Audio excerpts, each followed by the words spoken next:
Hey everyone, welcome back to Corporate Decoder, the place where we peel back the layers of corporate filings to find the real story. And boy, do we have a story today. Get ready because Inspirato might be merging and it's all about future plans that may or may not happen.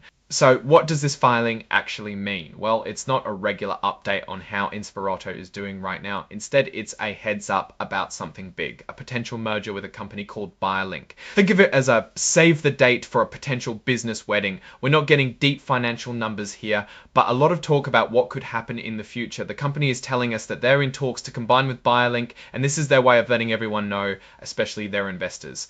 Now let's talk about these forward-looking statements. This is a crucial part. Basically, the company is saying, hey, we're talking about a merger, but it's not a done deal.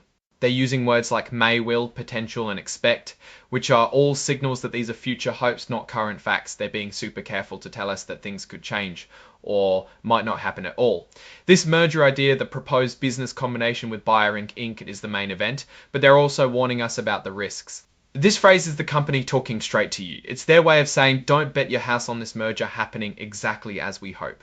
They're reminding us that their plans and expectations might not pan out.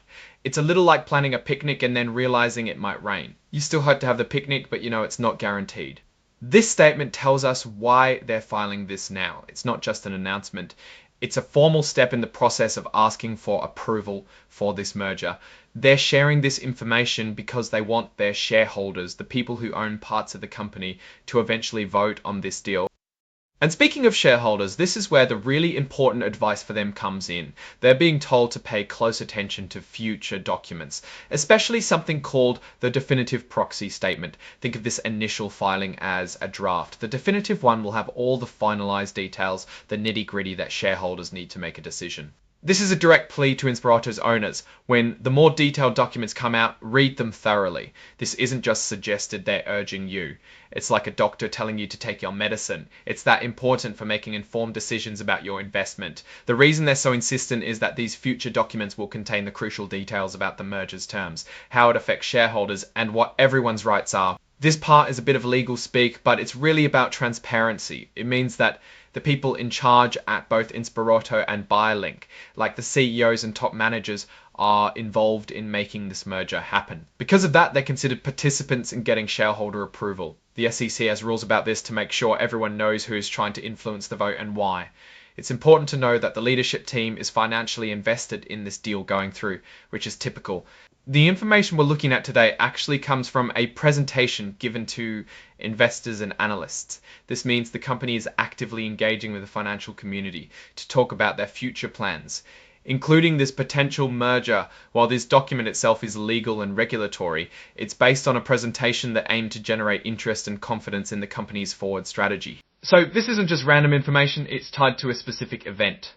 On September 3rd of next year, the management of Inspirato went to a big conference in San Francisco to talk about their business. What we're seeing now is the official record of what they presented to potentially attract investors or to update the market on their ongoing strategies, like this potential Buyerlink deal. So what's the bottom line here? Inspirato is on the verge of a potential merger with Buyerlink. This filing isn't about current performance, but about laying the groundwork for a significant future change. They are being very careful to manage expectations and highlight potential risks, which is a sign of good governance, or maybe just them covering their bases legally. From my perspective, this filing signals a company seeking growth through acquisition. The lack of detailed financial tables in this specific document means we can't assess their current financial health or how this merger might impact their balance sheet from here. We need to wait for those definitive proxy statements. However, the emphasis on forward-looking statements and the explicit warnings about things may not materialize suggest that this merger is far from guaranteed. Investors should be cautious and wait for more concrete details before making any decisions. The story here is one of potential transformation, but it's a story still being written, with many possible endings.